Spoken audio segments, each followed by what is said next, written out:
Hello everybody! Welcome to another vlog. Today we're gonna unbox another batch of succulents. So let's start.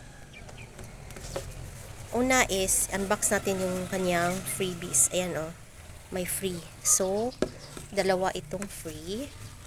So let's unbox this guys.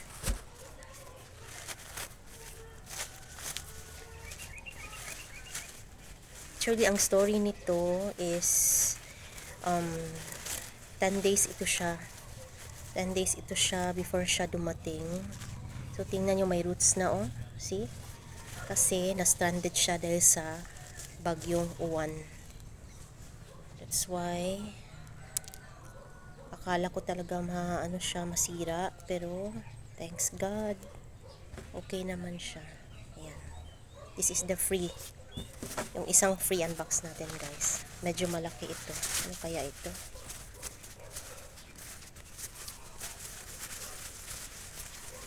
So, unbox natin. I don't know what's the idea of this man.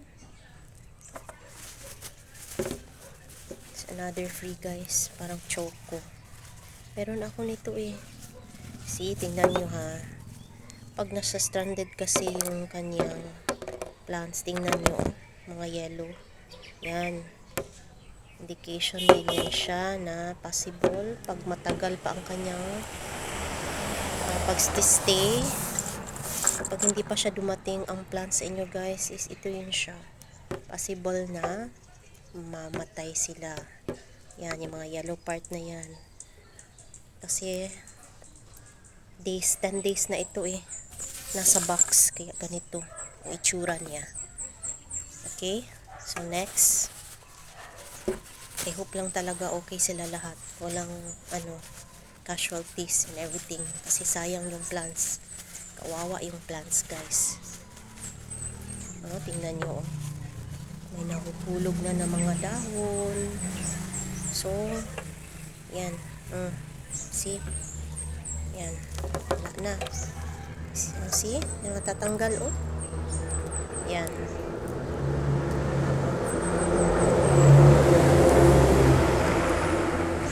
Ito pala is variegated Tinkerbell. Ayan, may variegation siya. So next. May matatanggal talaga. Yun yung kanyang disadvantage. Kasi itong plants na to pala is galing sa bagyo. That's why. Yan. Ito, I think this is Bloom Minima. Clustered Bloom Minima. Okay, next one. Oops. Tingnan natin ano itong ID niya. Ito, may variegation din siya. Yan o. Variegation. Yan. Okay. Next. Ito, I think this is Crested Luella pa rin. Nag-order ako bago guys ng Crested Luella. Kasi binili ni Papa ang aking ganito na plant. Binili niya. So binigay ko na lang sa kanya. Mahilig din niya siya sa plants guys. Yung Papa ko, and I think doon ako nagmana. So Papa is very plantito and so am I. This is a Crested Luella again. Tingnan nyo oh. Lanta na, may mga nalanta na siya. Yan, see, may mga black. Yun ang kanyang disadvantage pag sobrang tagal siya sa box. Yan. Yan talaga yan siya. Sobrang tagal sa box. Ito talaga ang mangyari. Yan, see?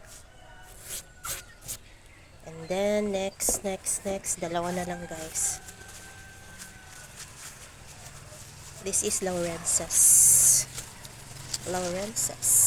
See, maganda pa si Laurensis. Oh, see, maganda pa siya. Thanks God.